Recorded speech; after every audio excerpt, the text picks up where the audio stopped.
Film की शुरुआत में हम एक प्यारी सी लड़की को देखते हैं जो अपनी गाड़ी को चलाती कहीं पर जा रही थी और थोड़ा सा परेशान भी थी। तभी उसे अपनी डॉक्टर की कॉल आती है जो कहती है, सेडी तुमने आज मुझसे मिलने आना था, आज हमारी अपॉइंटमेंट थी। मैं जानती हूँ तुम अपनी एक एम्प्लॉय की मौत की वजह से बहुत ज्यादा दुखी हो। सेडी कहती है, हाँ पर मैं ठीक हूँ, मुझे बहुत दुख हुआ, वो थोड़ी थोड़ी मेरे जैसी थी। डॉक्टर कहती है, तुम्हें जल्दी ये हादसा भूलना होगा वरना इन सबका तुम्हारे काम पर बहुत असर होगा। पर सेडी अभी भी कुछ भी भूल नहीं पाई थी। अब हमें इस कहानी में एक और कैरेक्टर को दिखाया जाता है जिसका नाम कोल था, जो कि एक किसान था और पौधों की दुकान पर काम करता था। सीडी भी एक पौधा खरीदना चाहती थी और किस्मत से वो कोल की दुकान पर पहुंच जाती है। अब जाती ही उसे एक पौधा पसंद आया था। कोल कहता है, अच्छा तो तुम्हें ये पौधा पसंद है, पर हाँ देखो इस पौधे को तुम्हें 2 या 3 दिन में पानी देना होगा वरना ये पौधा मुरझा जाएगा। सीडी कहती है, अरे नहीं, मैं फिर ये पौधा नहीं ले सकती क्योंकि मुझे अपने काम की वजह से घर से 2 या 3 महीने बाहर रहना होता है। कोल इसकी बात सुनकर कहता है, तो मैडम आपके लिए यहाँ पर कोई पौधा नहीं है क्योंकि कोई पौधा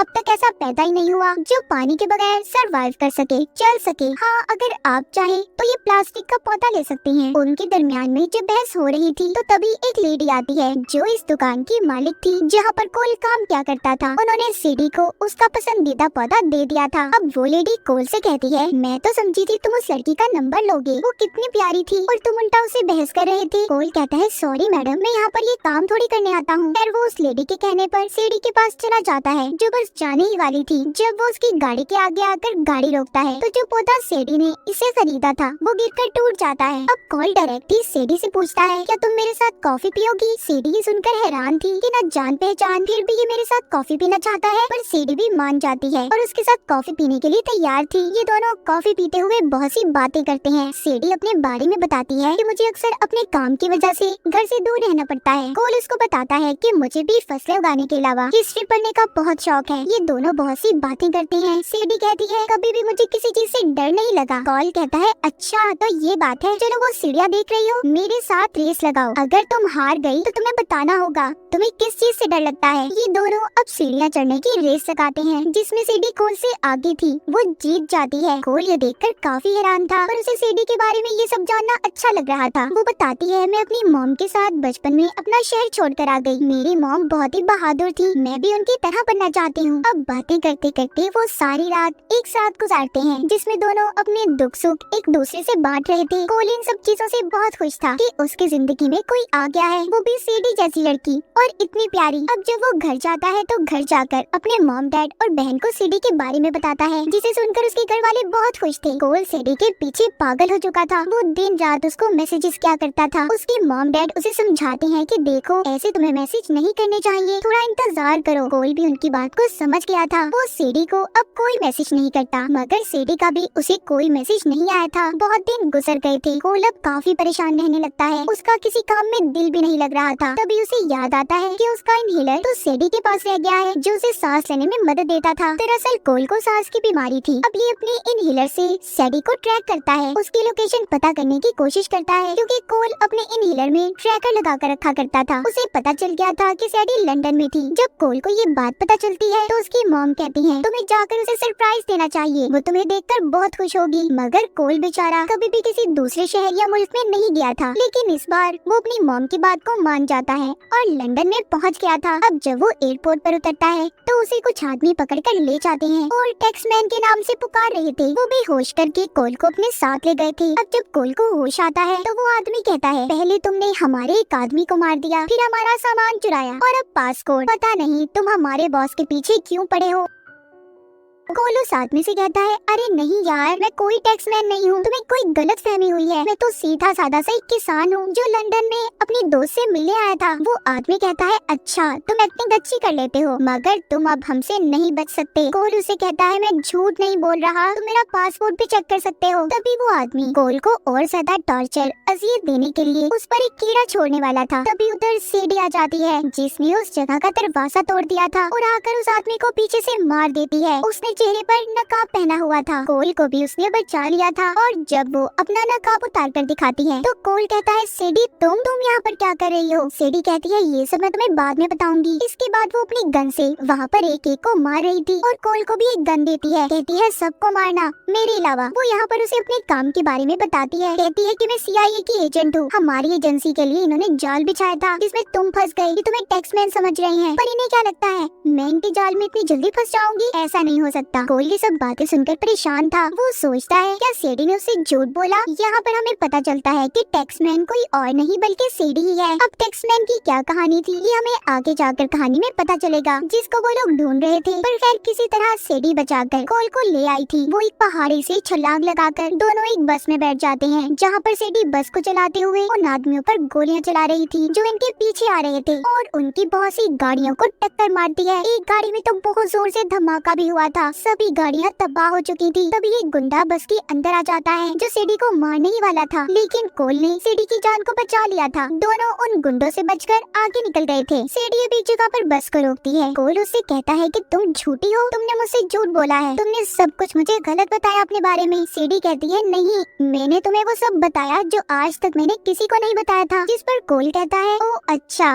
तो इसका मतलब मैं दुनिया का सबसे बड़ा बेवकूफ इंसान हुआ ना, जिसने सेडी जैसी लड़की पर यकीन कर लिया। अब मुझे तो लगता है मुझे यकीन ही नहीं करना चाहिए था तुम पर। और वो कहानी जो तुमने अपनी एम्प्लॉय के बारे में बताई थी कि वो मर गई थी, वो भी झूठी लग रही है मुझे। सेडी कहती है हाँ वो कहानी झूठी है क्योंकि अपनी एम्प्लॉय को मैंने खुद मारा था। वो उन लोगों से मिली हुई थी जो मेरे दुश्मन है, उसने मुझे धोखा दिया था। कोल अब यहाँ से वापस जाना चाहता था। सेडी कहती है नहीं, अब तुम नहीं जा सकती क्योंकि वो लोग जो मेरे दुश्मन है तुम्हें टैक्समैन समझते हैं, तुम्हें मेरे साथ चलना होगा। सेडी कोल को लेकर पाकिस्तान के खैबर पास आ गई थी। वहाँ पर इन्हें एक आदमी से मिलना था। अब वो आदमी सेडी को बताता है कि जिन लोगों ने तुम्हें पकड़ा था उन्होंने ही हैशटैग को चुराया है जो एक बायोकेमिकल हथियार है और बहुत खतरनाक भी, और अगर गलत आदमी के हाथ में आ गया तो बहुत कुछ तबाह हो जाएगा और वो काम सिर्फ एक ही आदमी करवा सकता है जिसका नाम लेविक है। अब वो आदमी लेविक की सारी कहानी बताता है। यहाँ पर हमें लेविक के बारे में पता चलता है कि वो एक फ्रांस की खुफिया एजेंसी के लिए काम करता था और फिर बाद में उसने खुद के लिए काम करना शुरू कर दिया जिसमें हथियारों की खरीदो फरोख्त और कत्ल जैसी चीजें आम बात थी। वो आदमी सेडी को लेविक के बारे में सब कुछ बताकर कहता है अगर तुम उसको पकड़ना चाहती हो तो जरा ध्यान से, वो बहुत ही खतरनाक आदमी है। अब जब वो आदमी सेडी से बातें कर रहा था तो सेडी कहती है कि मुझे तुम्हारी मदद की जरूरत है, मुझे तुम्हारे कुछ आदमी चाहिए। तभी उस आदमी को पीछे से आकर कोई लाल शर्ट वाला आदमी मार देता है और कोलो सेडी को अपने साथ जाने का कहता है। तभी एक और आदमी पीछे से आकर लाल शर्ट वाले आदमी को मार देता है। अब वो आदमी इन दोनों को अपने साथ ले जाने की कोशिश करता है। तभी एक और आदमी आ जाता है और पहले वाले आदमी को मार देता है। अब लाल शर्ट वाला फिर से इनको पकड़ लेता है। ये सब कुछ इस वजह से हो रहा था क्योंकि लेविक ने कोल के सर पर टैक्समैन समझकर बहुत बड़ा इनाम रखा था। टैक्समैन CIA की खुफिया एजेंसी के लिए काम किया करता था और उसको उस बायोकेमिकल हथियार का पासकोड भी पता था। अब खैर किस तरह ये बचकर वहाँ से निकल गए थे। गाड़ी में जाते हुए सेडी कोल को बताती है हैशटैग दरअसल एक बहुत ही खतरनाक हथियार है जिसका पासकोड सिर्फ मेरी एम्प्लॉय को पता था। वो इस बारे में लेविक को बताना चाहती थी पर इससे पहले वो बताती मैंने उसे मार दिया और उस पासकोड को भी खत्म कर दिया। अगर लेविक ने उस पासकोड से हथियार को खोल दिया तो वो उसे बहुत से गलत कामों में इस्तेमाल करेगा। इतना बताकर सेडी कोल को बेहोश कर देती है। उधर लेविक ने कोल के सर पर भारी रकम का इनाम रख दिया था। अब सेडी प्लान बनाकर कोल को कर लेविक के पास ले आई थी। कर कहता है ओ तो तुम टैक्समैन हो, मैं तुम्हारी हालत देखकर समझ सकता हूँ। एक वक्त में मैं भी CIA के लिए काम करता था। जब उनका काम निकल जाता है ना तो CIA वाले ऐसे ही अपने आदमियों को छोड़ देते हैं। मेरे साथ भी सब कुछ ऐसे ही हुआ था। खैर छोड़ो, मुझे जल्दी से पासकोड बताओ। वहीं पर सेडी लेविक से कहती है जब तक तुम मुझे मेरे नाम के पैसे नहीं दोगे तब तक मैं इस पर नजर रखती हूँ। और इस तरह सेडी भी कोल के साथ लेविक के प्लेन में आ गई थी। मगर जल्दी लेविक के आदमियों को पता चल जाता है कि कोल और सेडी आपस में मिले हुए हैं और इस वजह से प्लेन में ही लड़ाई हो जाती है। सेडी बहुत ही बहादुरी से लेविक के आदमियों का मुकाबला कर रही थी। तभी उसे लड़ते हुए चाकू लग जाता है। वो जख्मी हो गई थी। ये देखकर अब कोल सेडी और बायोकेमिकल वाले ब्रीफकेस को लेकर चलते हुए प्लेन से छलांग लगा देता है। अब जब सेडी को होश आया था तो ये एक जंगल में थे। उसे ये जानकर बहुत अच्छा लगता है कि कोल ने उसकी जान बचा ली। अगली सुबह लेविक और CIA के आदमी इन दोनों की तलाश में थे क्योंकि इनके पास बायोकेमिकल हथियार वाला ब्रीफकेस था। ये दोनों जंगल में थे। अब वहाँ यहाँ पर सीआईए और लेविक के आदमियों के दरमियान में लड़ाई हो जाती है। यहाँ पर सेडी सिर्फ एक ही चीज को बचा सकती थी, कोल को या फिर ब्रीफकेस को। उसने कोल को चुना था। अब लेविक के आदमियों को ब्रीफकेस मिल जाता है और सीआईए वाले सेडी और कोल को अपने साथ पूछताछ के लिए ले गए थे कि उसने ब्रीफकेस लेविक के लोगों को क्यों ले जाने दिया। अब सीआईए और एफबीआई के एजेंट ये फैसला करते हैं कि वो लेविक को पासपोर्ट का आधा हिस्सा बताएंगे, जिसको बताने वो उसको एक होटल में बुलाने वाले थे ताकि फिर वो उसे पकड़ सके। और इसी के लिए वो कोल की मदद मांगते हैं, क्योंकि लेविक की नजर में कोल ही टैक्समैन था जिसको पासपोर्ट का पता था। कोल ना चाहते हुए भी इनकी मदद करने के लिए तैयार हो जाता है। सेडी उसे बहुत मना करती है कि इस काम में बहुत खतरा है, लेकिन फिर भी कोल उनकी मदद करने के लिए तैयार था। पर लेविक को जल्दी सीआईए की चाल के बारे में पता चल गया था। वो उन एजेंट्स को मार देता है जो कोल को गाइड कर रहे थे। अब वो कोल के पास जाता है और कहता है चलो पासपोर्ट बताओ या फिर मैं अपना तरीका इस्तेमाल करूं,